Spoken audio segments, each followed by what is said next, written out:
Bismillah. Assalamualaikum warahmatullahi wabarakatuh. Apa kabar anak solih dan solihah? Hari ini Selasa 25 Agustus 2020, kita akan membahas materi yang ada di tema 2, yaitu mengenai permainan di sekitar sekolah. Apa saja sih anak solih dan solihah permainan yang bisa kita mainkan di sekitar sekolah? Yang pertama adalah tarik tambang.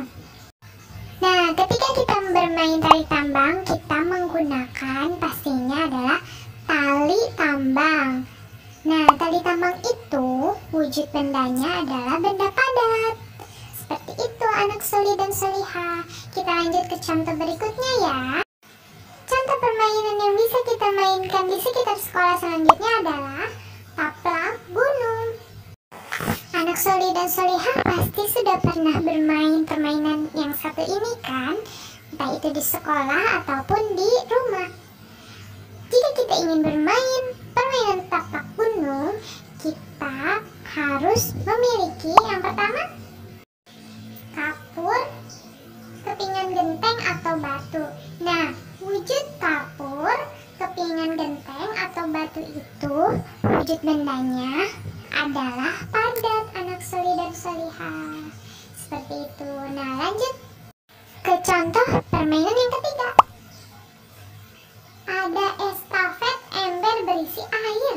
Wah, sepertinya seru sekali ya anak solih dan solihah. Nah, benda yang digunakan untuk bermain estafet ember berisi air itu adalah ember dan air. Nah, wujud ember dan air yaitu benda padat dan cair. Contoh selanjutnya ada permainan kasti. Nah, seperti di gambar, permainan kasti itu dimainkan lebih dari satu orang dan menggunakan bola kasti dan kayu pemukul. Wujud dari bola kasti dan kayu pemukul itu adalah benda padat. Ciri-ciri benda padat itu yang pertama, kita bisa memegangnya. Teksturnya sangat keras.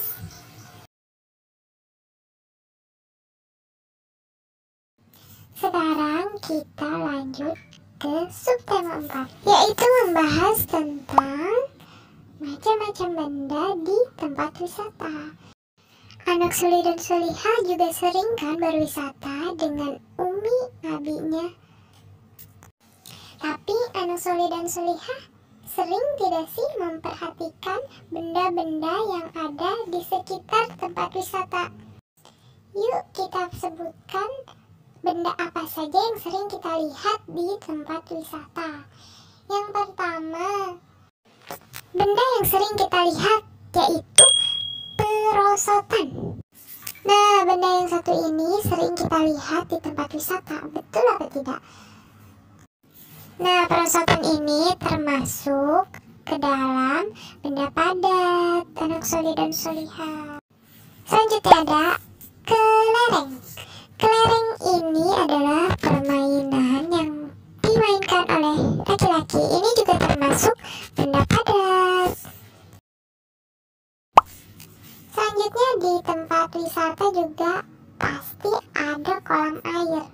Nah, wujud benda dari kolam air itu pastinya adalah cair, karena di dalamnya ada air.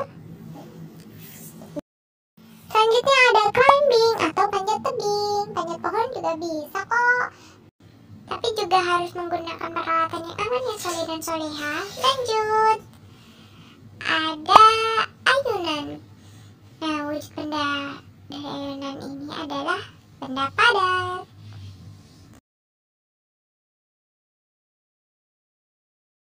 Nah, anak solih dan solihah, sekarang kita akan mengelompokkan benda tetap dan tidak tetap. Nah, benda tetap itu ada pasir, ember, batu, sekop pasir, dan benda tidak tetap ada air dan air kelapa. Nah, semua ini kita bisa temukan di pantai anak solih dan solihah. Yang dimaksud benda tetap itu adalah jika kita menghancurkan benda tersebut, wujudnya tidak akan berubah anak soleh dan solihah, tetap berwujud benda padat seperti itu. Sedangkan benda tidak tetap itu, contohnya air, jika kita membekukan air di dalam freezer, wujudnya akan berubah anak soleh dan solehah menjadi apa? Menjadi es batu. Seperti itu. Nah, es batu itu kan bentuknya padat dan keras. Otomatis dia sudah termasuk menjadi benda padat, anak soleh dan solehah. Jadi air itu termasuk ke dalam benda yang tidak tetap. Karena apa? Karena dia bentuknya bisa berubah-ubah. Nah, ini ada contoh benda padat dan benda cair, benda tetap dan tidak tetap. Disimak ya anak soleh dan solihah. Oke, kita akan melakukan percobaan membedakan antara benda padat dan cair serta benda tetap dan tidak tetap. Nah, di sini ada es. Lihat, di sini ada es, kemudian di sini ada batu, dan di sini ada telur. Semua benda ini awalnya berbentuk padat, baik batu, es batu, dan telur. Nah, percobaan yang pertama, kita akan melihat selama 5 menit es batu ini akan menjadi tetap benda padat. Kalau ciri benda padat ketika kita ketukan akan berbunyi seperti ini. Apakah tetap seperti ini selama 5 menit atau tidak? Kita lihat saja. Oke. Nah, kita masuk ke benda telur. Nih, lihat anak soleh dan solihah, telur. Telur ini adalah calon bekal ayam dan dia termasuk benda padat. Kenapa benda padat? Kita ketuk coba. Nah, ini benda padat. Nah, ketika masih di dalam cangkang ini seperti benda padat. Nah, ketika kita pecahkan seperti ini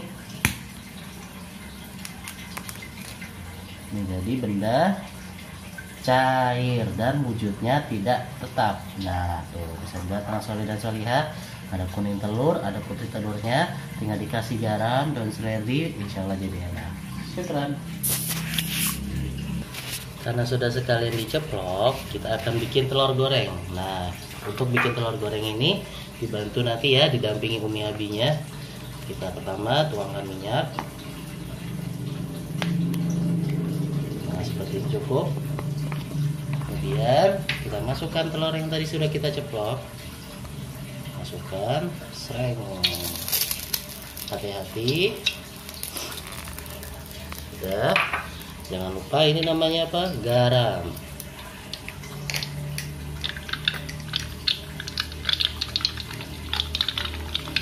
Lihat ini garam. Kita ambil seperti ini saja. Kita tunggu selama beberapa menit.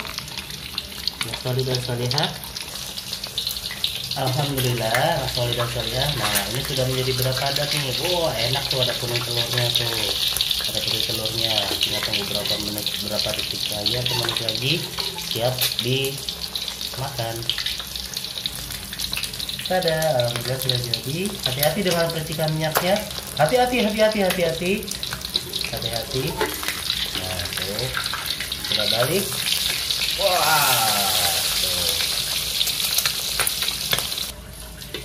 Oke, sekarang kita angkat. Ini telurnya sudah berbentuk wujud benda padat. Nah, oke, ditiriskan minyaknya ini. Minyak termasuk benda cair, pintar. Nah, ditiriskan. Kemudian taruh di sini. Tada, siap dimakan. Bisa pakai nasi hangat, bisa pakai sambal, bisa pakai kecap. Biar tambah nikmat. Syukran. Nah, ini sudah 5 menit. Nih, es batu yang tadi sudah menjadi cair, jadi air seperti anak soleh dan solihah. Tuh, jadi air, bentuknya menjadi benda tidak tetap. Tuh, lihat. Sedangkan batu mau 5 menit, mau berapa menit, mau bertahun-tahun, mau puluhan tahun, mau ratusan tahun, tetap menjadi benda padat tuh. Nah, seperti itu. Semoga bermanfaat apa yang Profesor sampaikan. Syukron wa jazakallahu khairan, barakallahu fikum. Alhamdulillah, materi hari ini sudah selesai. Syukran wa jazakumullahu khairan. Barakallahu fikum. Wassalamualaikum warahmatullahi wabarakatuh.